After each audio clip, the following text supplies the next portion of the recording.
su fortuna.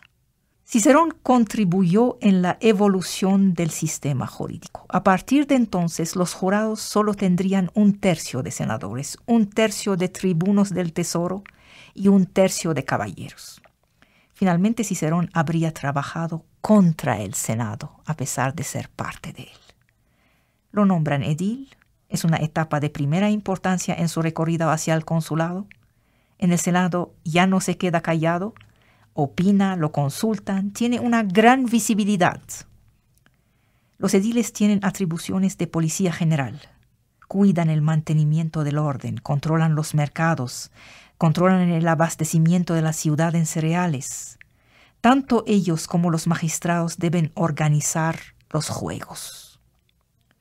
Cicerón, con su carácter serio, no gusta de estas últimas obligaciones, pero está obligado a cumplir porque van con el cargo.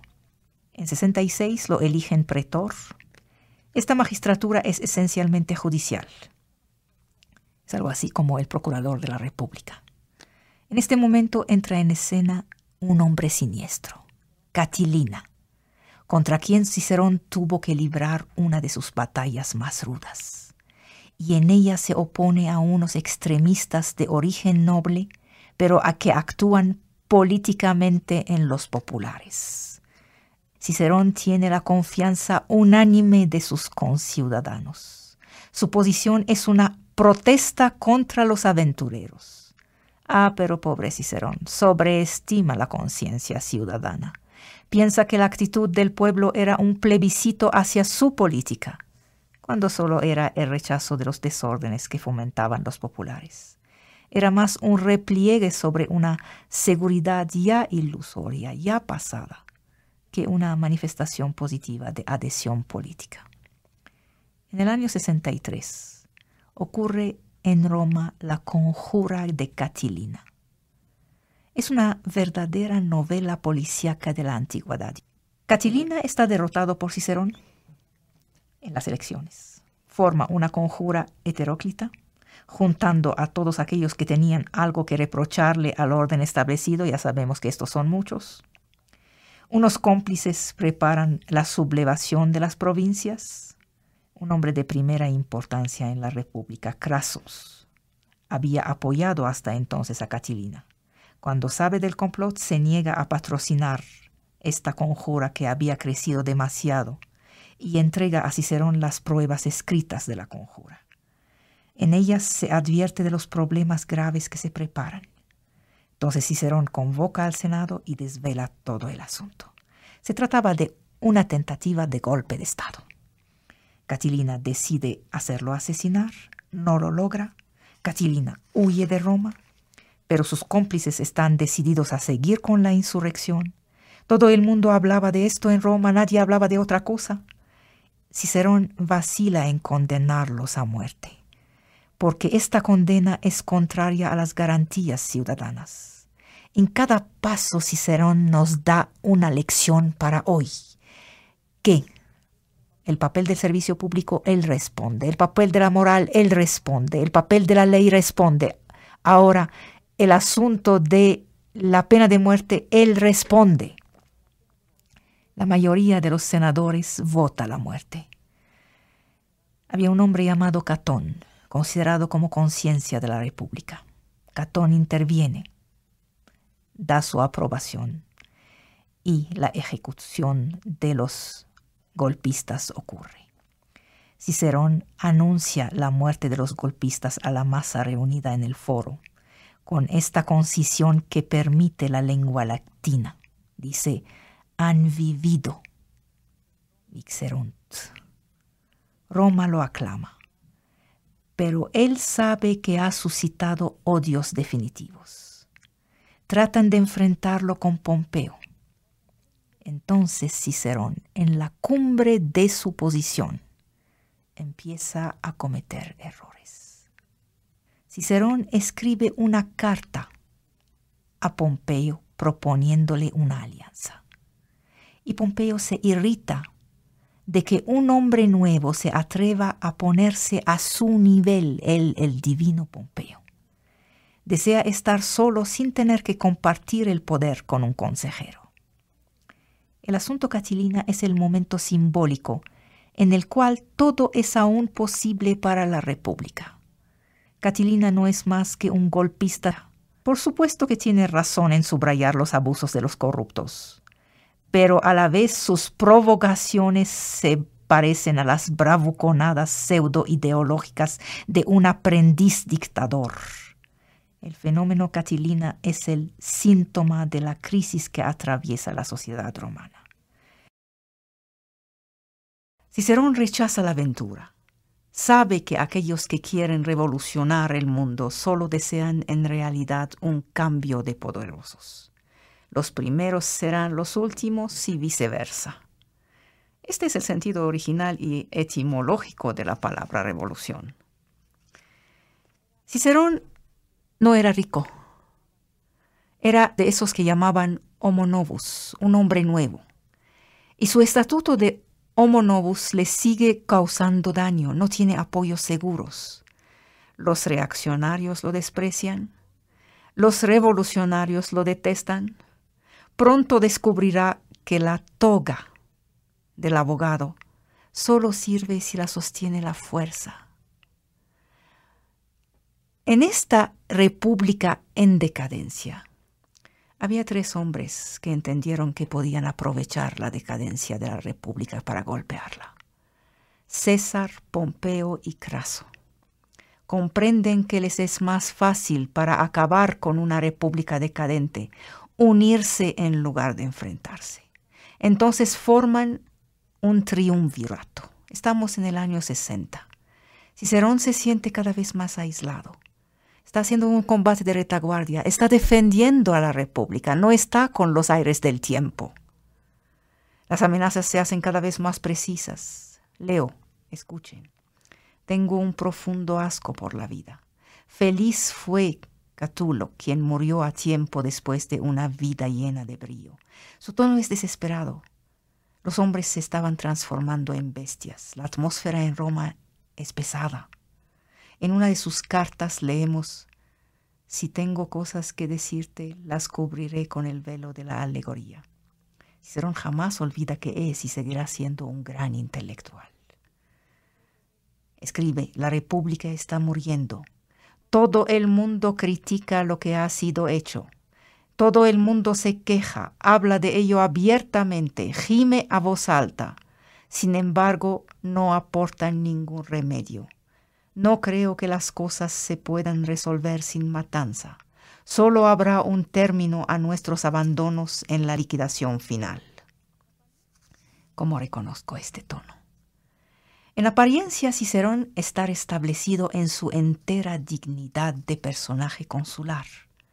Pero los desórdenes causados por las facciones rivales siguen.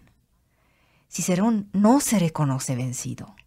Ataca al triunvirato, reitera su confianza en el derecho. Escuchen cómo habla del derecho. Yo me gustaría escuchar a un abogado de hoy hablar así. ¿Quién entre nosotros ignora que a una cierta época el curso natural de las cosas quiso que los hombres vivieran diseminados y dispersos a la aventura, y solo tenían lo que sus fuerzas les habían permitido tomar por medio de los crímenes? Porque no había derecho natural ni derecho civil definidos. Luego se organizaron instituciones que llamamos políticas, orientadas hacia el bien común, y recibieron más tarde el nombre de estados, y fueron protegidos. Entre nuestra existencia afinada y humanizada y esta existencia salvaje, la sola diferencia que hay es aquella que separa el derecho de la fuerza. Si no queremos usar de uno, hay que usar de la otra. ¿Acaso queremos que se termine el recurso a la fuerza? Entonces tenemos necesariamente que hacer prevalecer el derecho. Si recusamos los tribunales, la fuerza gana necesariamente. No hay una tercera opción entre la barbarie y la civilización. Es lo que nos está diciendo Cicerón. Solo el derecho permite la vida en sociedad. En 56, su situación se vuelve crítica. Pompeo, César, Craso se ponen de acuerdo.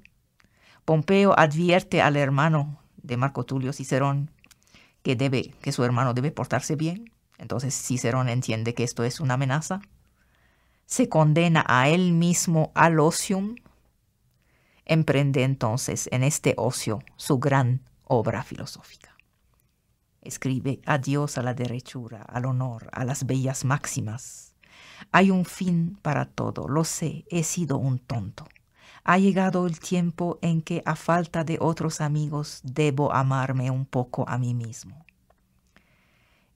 El hombre ha conocido todos los honores de la República. Se siente envejecer. Sabe que está amenazado directamente. Ya no debe comprometerse tan directamente. Al final de los años 50, se aleja de la vida política activa y pasa la mayor parte de su tiempo fuera de Roma. Saborea la serenidad de la vida en el campo, lee enormemente. Después de la acción política llega el tiempo de la reflexión sobre la política. Entre los años 54 y 51 AC, aparecieron los signos de desagregación de la ciudad romana. Cicerón da entonces a sus contemporáneos una guía política. ¿Y cómo la llama? La llama de la República. El propósito de la obra era dar una constitución política que sea a la vez perenne, para siempre, y justa.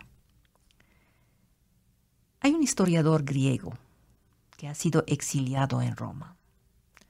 Su nombre era Polibio. Polibio pensaba que la República Romana había derrotado la ley de la historia, hasta entonces universal. Según esta ley, la decadencia sigue al crecimiento. Polibio pensaba, de manera demasiado optimista, que en la constitución ideal están representados los tres tipos de poder inventados por el hombre, que son el poder de uno solo, el poder de algunos y el poder del pueblo entero. Los tres se equilibran porque la monarquía, el poder de uno solo, la aristocracia, el poder de varios, y la democracia, degeneran cuando están representados al Estado puro, sin contrapesos.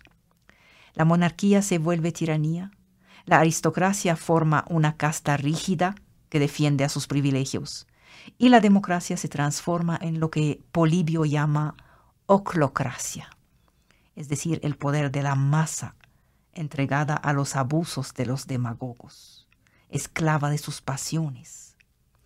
La historia da ejemplos que ilustran esta teoría. Y además la Roma prerepublicana no había escapado a este síntoma. La única solución para evitar la decadencia de los sistemas puros era el establecimiento de una constitución mixta, donde las diferentes fuerzas sociales puedan equilibrarse.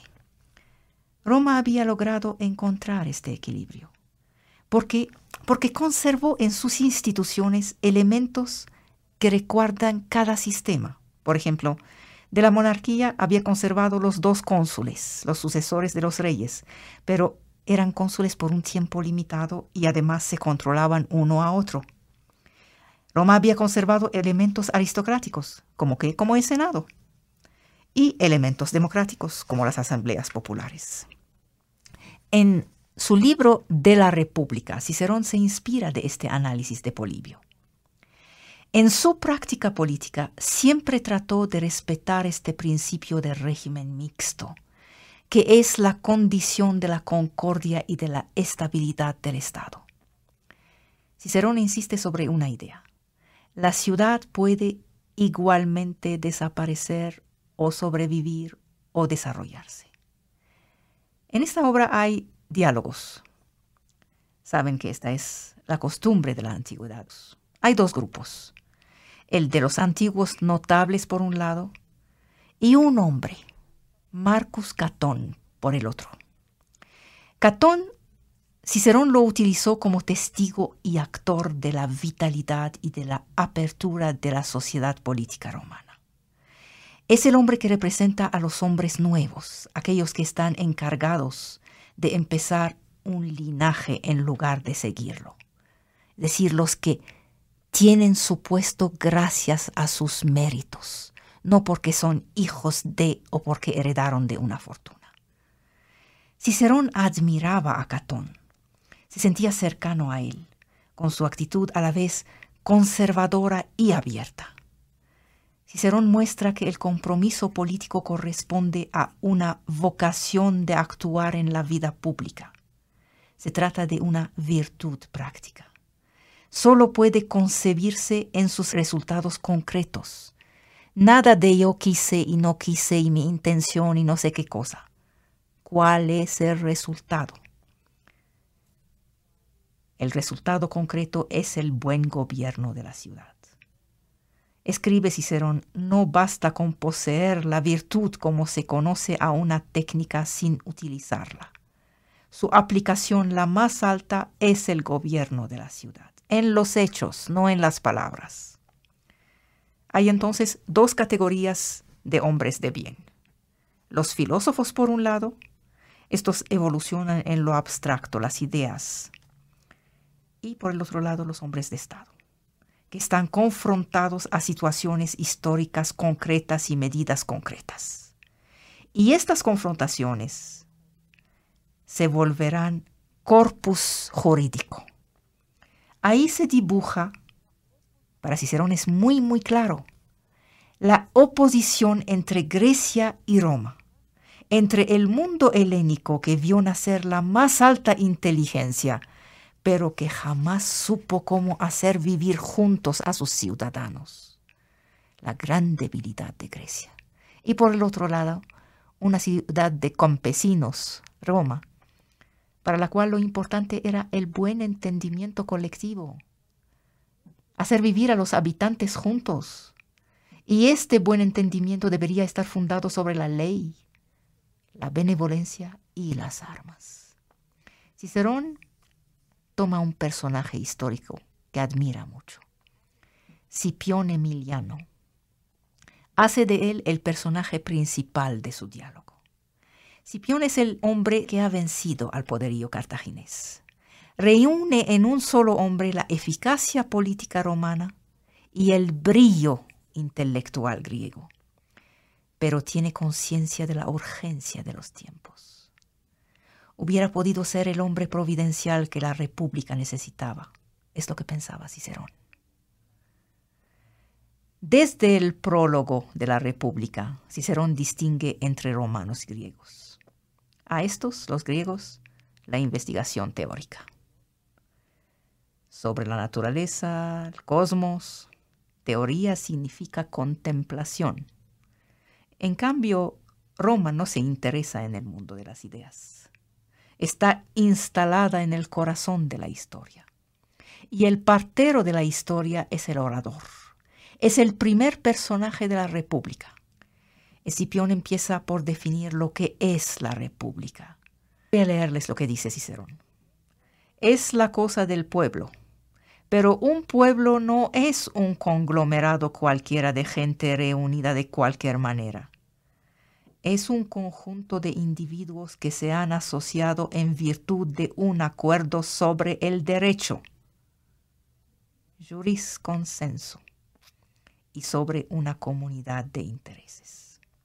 Lo que junta al pueblo no es la debilidad de los individuos tomados separadamente, como nos dicen en las clases en primaria.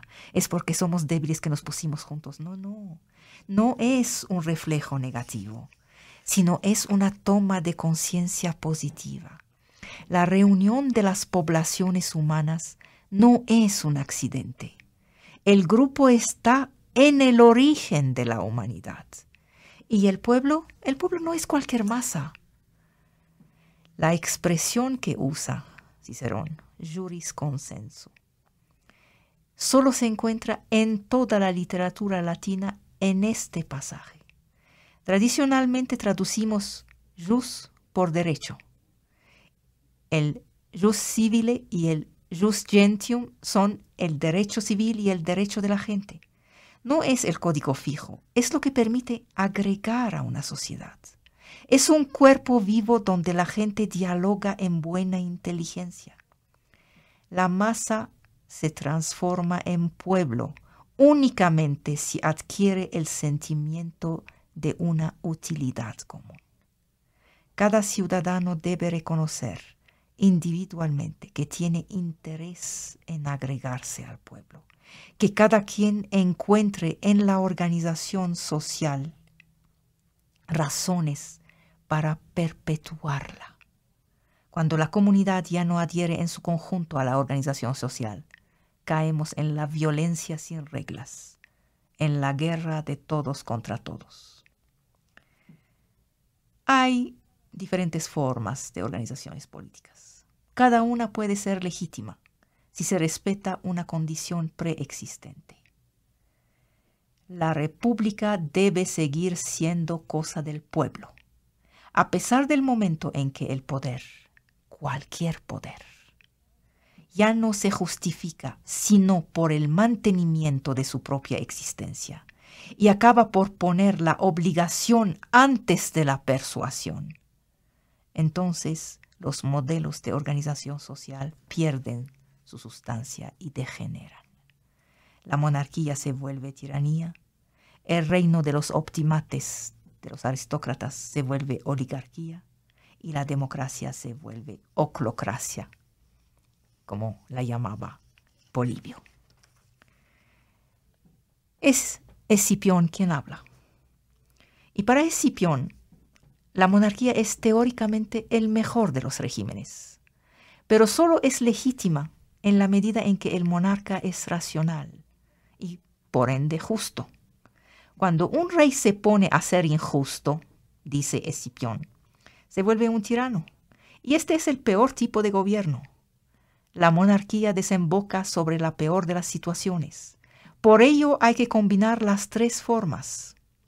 Dice, mi certidumbre es que no existe ningún sistema político perfecto.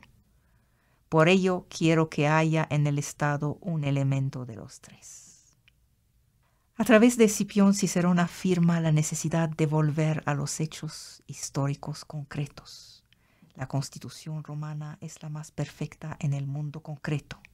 Desde la fundación legendaria de Roma hay un grupo unido por un destino común histórico. Esta es la diferencia entre la ciudad real, Roma, y la ciudad ideal de Platón.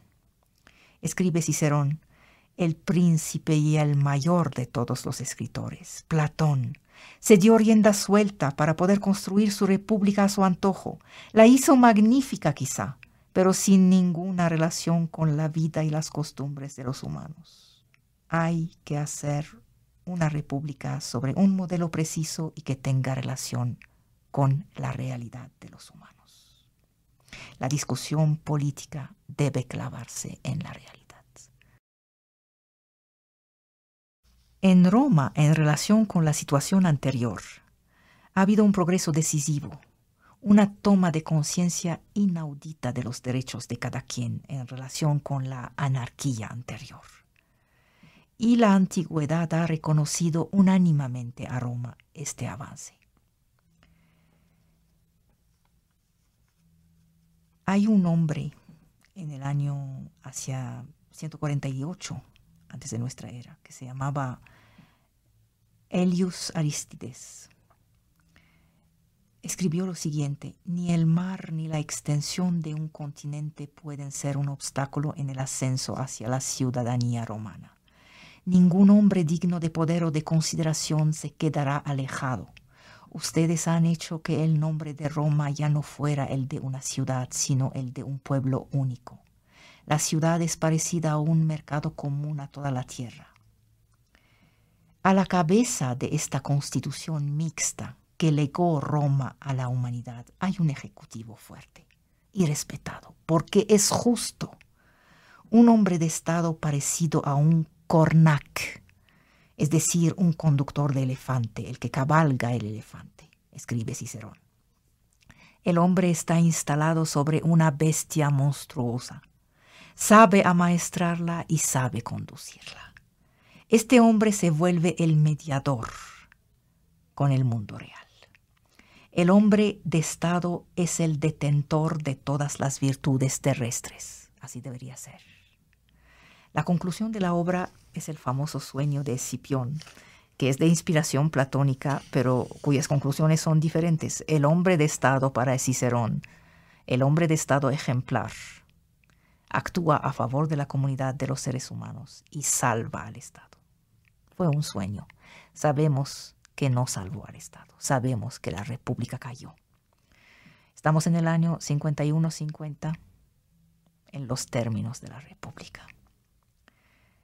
Teníamos un triunvirato y luego liquidan al primero, luego ocurre el rompimiento entre Pompeo y César. Pompeo corre para África, César lo persigue. ¿Saben lo que hace Cicerón? Se equivoca de bando. Cicerón apoya a Pompeo. Y por apoyar a Pompeo decreta a César fuera de la ley. ¿Ven lo que le va a pasar? Bien. César entra en guerra contra Pompeo, quien se va a Oriente. Cicerón acaba por sumarse al ejército de Pompeo. Se suma, pero tiene su lucidez. Se pregunta si tomó la decisión correcta. Sabe que algo anda mal, está desencantado, está profundamente infeliz. 48, derrota de Pompeo. El poeta barroco Lucaíno cuenta esta derrota. Cicerón está enfermo, no participa en los combates, huye Pompeo. Lo invitan a tomar la cabeza de las fuerzas que quedan. Cicerón declina la oferta. El hijo de Pompeo está a punto de matarlo. Lo acusan de traición. Se salva, vuelve a Italia y espera la decisión que debía tomar César. Estaba esperando la muerte, de hecho. César vuelve de Oriente en 47. Desembarca en Tarento. Y Cicerón, valiente como siempre, se dirige hacia él. El intelectual y el César caminan juntos, conversando. El César era un gran César. No era ningún demócrata, ningún republicano, pero no quería matar al espíritu el más lúcido de su tiempo. Y le abre las puertas de Roma. Cicerón no está feliz. Sus preocupaciones aumentan con problemas de orden privado, de orden familiar. Tenía un intenso amor por su mujer, Tarencia, en una época en que los matrimonios de amor no eran comunes. Lo que pasa es que en la ausencia de su marido, la señora encargada de administrar sus bienes se permitió algo que llamamos hoy una indelicadeza. Y entonces la confianza entre los esposos se rompe. No basta eso, el hermano de Marco Tulio Cicerón, Quinto, le reprocha su actitud política. Se pelean los hermanos. Y no basta. La hija, Tulia, la hija predilecta, está enferma, abandonada por su marido. Cicerón llega a pensar que el exilio era más dulce que lo que estaba viviendo. Había conservado sus bienes, había salvado su vida, pero había perdido a los suyos. Su prestigio de orador sigue intacto, pero ya no puede meterlo al servicio de una república que ya no existe. ¿Saben qué significa esto? Vivir en un tiempo que ya no es el de uno. Él es el hombre de la república y la república ya murió. Está obligado al ocio. Se esforzará de construir un cuerpo filosófico en lengua latina. Nosotros ahora, con la distancia del tiempo, pensamos que el clasicismo latino es inmenso. Pero la lengua latina es conceptualmente y filosóficamente pobre. Digo, en comparación con el griego. Miren, la noción misma de filosofía no responde a ninguna palabra de la lengua latina. Filosofía es una palabra griega latinizada. Su equivalente sería ¿qué? Sapiencia. Pero esta no es especulación filosófica, sino una calidad mucho más terrenal, mucho más romana, la del hombre del sentido común. La filosofía es la ciencia de regular las costumbres en Roma. No es el arte de pensar. Es más, fíjense, el logos griego se vuelve ratio. En Roma, lo que era palabra para los griegos se vuelve cálculo. Y el contraste no está solo en las palabras, sino en la actitud intelectual. Hombres que vuelan en Atenas, hombres pegados a la tierra en Roma. Los problemas que se plantean los romanos no parecen ser filosóficos. Miren la cuestión de la tranquilidad que ha dado lugar a un tratado completo de Séneca. La tranquilidad no es un término técnico de la filosofía. Hay grandes filósofos en Roma, por supuesto, en particular los pensadores que se reclaman del estoicismo, pero la mayoría de las veces la filosofía solo agrega legitimidad a las prácticas de la vida política romana. En Roma se reconoce a la filosofía, pero no se le quiere dar demasiada importancia porque saben que lleva al dogmatismo. El estoicismo se ocupa de moral, no tanto de abstracción. Se ocupa de ética, no tanto de metafísica. Por eso el estoicismo fue la filosofía la más expandida en Roma. Dice, el platonicismo busca, a golpe de leyes de policía y de medias mentiras ideológicas, amaestrar al hombre para volverlo conforme a un cierto ideal. Raras son las doctrinas políticas que tienen realmente un propósito político, como el de hacer vivir a la gente junta mal que bien, o elaborar una sociedad justa, o preservar la colectividad. A menudo, un fantasma de autoritarismo ético caracteriza al pensador, que acaba por querer encarnar al orden universal del cual sueña. Los estoicos tuvieron un mérito muy romano, el de no haber querido obligar por la fuerza a los demás a ser felices. No hicieron la felicidad de los demás a pesar de ellos, como lo pretendió, por ejemplo, el comunismo y otras ideas. Cicerón escribe otras cosas. Escribe un diálogo sobre los términos extremos de los bienes y de los males. En esta obra determina qué propósito el ser humano tiene que dar a su vida. Discute de los fines propuestos por las escuelas activas en filosofía, los epicúreos, los estoicos, y una tercera escuela que es la del justo equilibrio entre los bienes del cuerpo y los del alma. Él, por supuesto, está por ese grupo. Rechaza a los epicúreos. No puede adoptar su idea. Esta escuela dice no conviene al hombre. Yo no busco la filosofía la más conforme a la verdad, pero congediemos a esos epicúreos sin ofenderlos.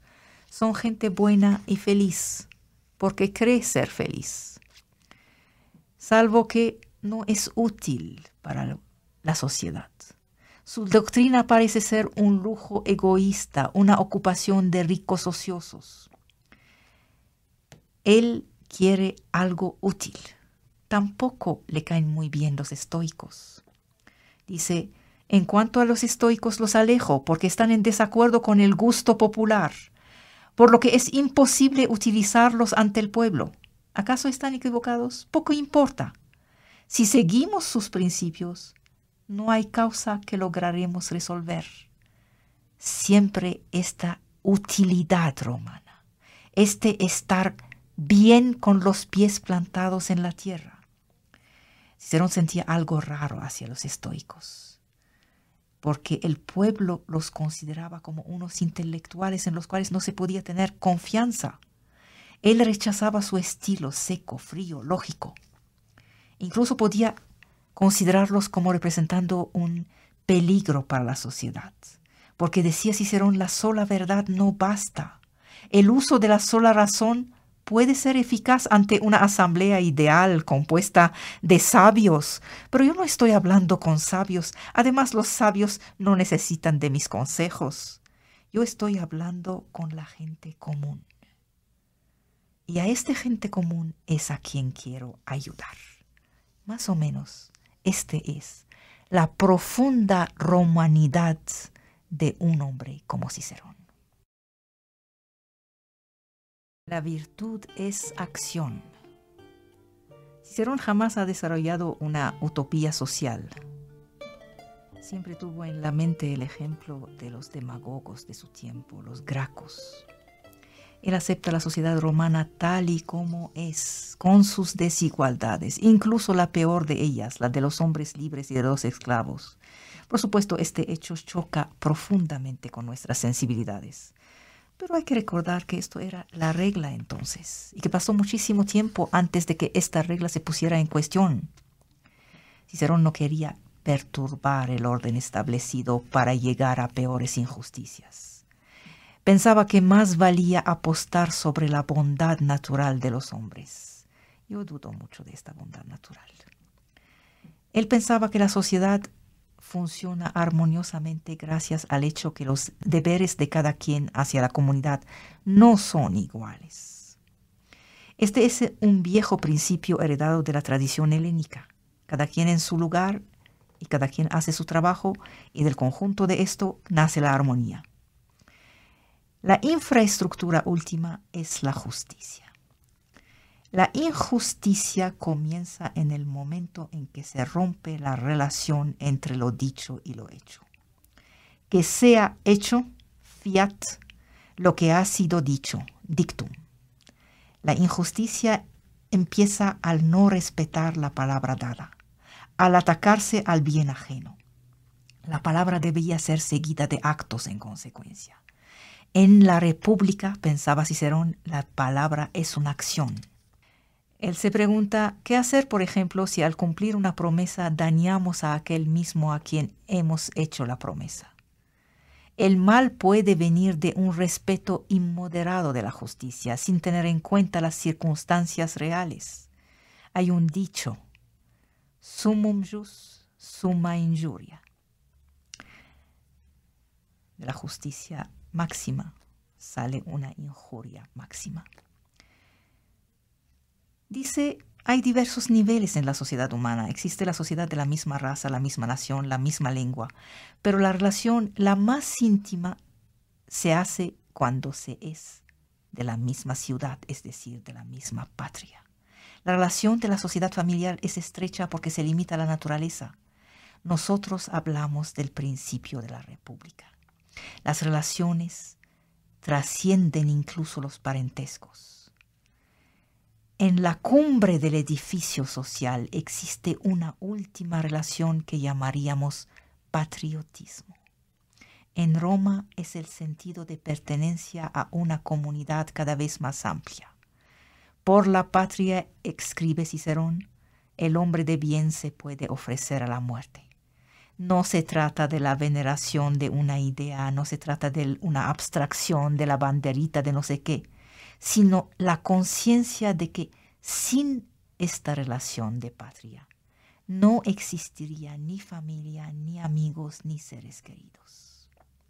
Este patriotismo se expresa y se manifiesta, por supuesto, en los combatientes. Por supuesto, se ve en estos que ofrecen su vida directamente, pero se tiene que ver en absolutamente todos.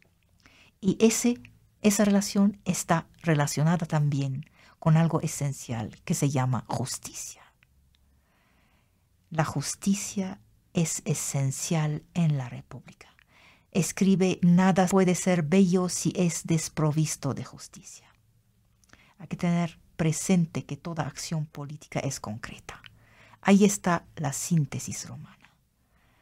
Para Cicerón, las exigencias de la práctica están por encima de cualquier actividad teórica. Tiene un libro que se llama De los deberes. Ahí trata de lo honesto y de lo útil, y de los conflictos entre ambos. Él trata de aconsejar al hombre que está a medio camino entre la bestia y el ideal de rectitud. La moralidad media admite que lo útil es también una virtud práctica que se tiene el deber de buscar, que no se puede, no se debe infringir las reglas de la honestidad. En toda acción donde lo útil le gana a lo honesto, la comunidad humana sale lastimada. Es el anti-Maquiavelo. Por supuesto, hay situaciones en que se debe jerarquizar para discernir lo que, según cada caso, sería conforme a nuestro deber. El propósito sería identificar el interés particular con el interés general. Después, ¿qué pasa? Pues ya lo saben. César está asesinado. Y Cicerón escoge el campo de Octavio. Ahí no se equivoca, da prueba de clarividencia política. Lucha contra Antonio, escribiendo sus Filipicas. Pero las armas ganan. Antonio y Octavio se reconcilian por un tiempo cortito. Cicerón y su hermano están proscritos. Antonio no perdona al orador la violencia de sus ataques y ordena que sea ejecutado y que le sean presentadas la cabeza del abogado y sus 2 manos, porque con estas manos había escrito las Filipicas que lo habían agredido. Los soldados ejecutan las órdenes. Matan a Cicerón y cortan las manos para presentarlas a Antonio. Se vuelven a pelear Octavio y Antonio. Octavio liquida a Antonio y una vez liquidado, Octavio trata de rehabilitar la memoria de Cicerón, que no ha tratado de salvar cuando Antonio lo había condenado. Octavio era un aventurero sin escrúpulos, un líder de hombres sin par y un político genial, así como todas las épocas adoran. Un hombre que después llaman un gran jefe de Estado. Así son. Octavio terminó con 5 siglos de una república ya agotada. El hombre de guerra le gusta usar al hombre de pluma porque es muy fácil de sacrificar. Entonces Octavio había aceptado el sacrificio de Cicerón. Luego, una vez liquidado Antonio, trata de levantarlo, es decir, homenajes póstumos. Cicerón ha inventado el oficio de abogado, a la vez litigante, teórico del derecho y hombre público, hombre político. Se preguntaba sin parar qué es convencer. ¿Acaso todos los medios son buenos para convencer? ¿Qué es juzgar? ¿Con qué derecho si no se es Dios? Hay una zona difusa, mediana, a medio camino entre seducir e intimidar. Y ahí hay que buscar. Él exploró incansablemente el derecho. Casó el derecho con la justicia, con la eficacia. En este pueblo de juristas no había un proceso importante que no era a la vez político. Cicerón fue uno de aquellos que, en el alba de nuestra era, han contribuido a la instauración de nuevas relaciones humanas pacíficas, que los griegos, a pesar de su inteligencia, jamás alcanzaron, ya que estaban ocupados en la guerra de todos contra todos.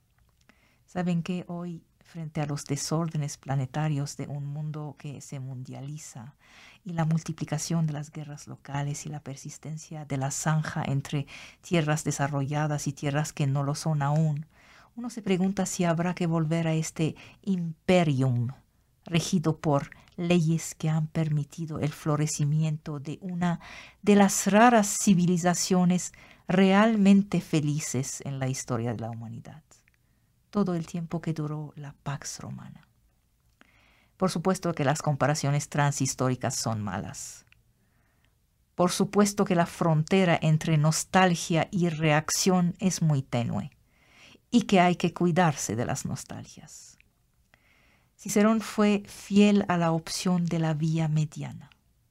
Rechazó a la vez la dictadura de la idea sobre lo político y la reducción de la acción política a la sola obligación de utilidad que no se preocupa de ética. Él ha instalado el mundo de las ideas en una práctica política que respeta a la vez el imperativo ético y la búsqueda del bien común. Creó la pareja utilidad-honestidad. No era fácil. Cicerón perdió su combate y su vida. ¿Saben qué? No creo que fue un vencido de la historia. Su última tentativa de restaurar la república, por supuesto, estaba destinada al fracaso. Algo muerto no puede ser revivido por la voluntad de un hombre, el mejor hombre. La implantación del imperio de los Césares en ese momento preciso era ineluctable. Existe el concepto de necesidad en la historia. Muchos desórdenes acompañaron el fin de la República. Roma se había vuelto ingobernable, despedazada por las facciones, y vino el imperio.